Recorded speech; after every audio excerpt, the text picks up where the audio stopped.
actually discovered book art by accident. After I had graduated from college, my younger sister was at Mills getting her undergraduate degree, and while I was visiting her, I said, let's walk over to the graduate office because I always planned to go back to graduate school in art. So I picked up the graduate catalog, took it home with me, and I was looking at all the art MFA programs, and there was another program called Book Arts. And I started reading the descriptions for the program and didn't know what any of it was. There were bookbinding classes, letterpress printing classes, and I had never heard of any of these things. I had majored in art in college, but we never covered anything about artist books or the book arts.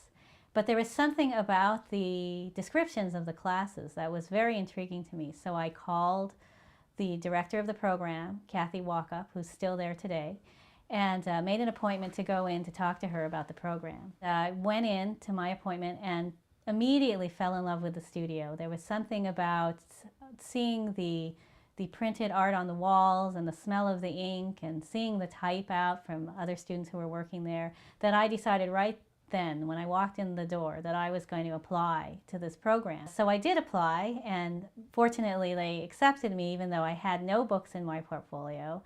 I had majored in printmaking and sculpture in college, and so I had those examples in my portfolio. And Kathy later told me, years later, that they felt like they were taking a risk on me because I didn't have any books in my portfolio, but that she made an argument with the committee that, you know, sometimes you have to let people in even though they're not showing exactly what you would like to see.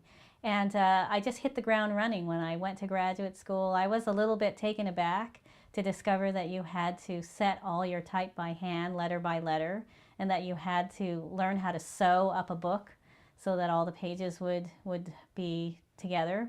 But after the initial shock of learning these new techniques, I just really felt like this is what I was meant to be doing. And I wonder to this day what I would be doing with my life if I hadn't discovered book arts when I did. I have no idea, because this really feels like the one thing that I should be doing with my life now. And this is the way that I can bring my vision out. And I can't imagine how else that would take place except through books.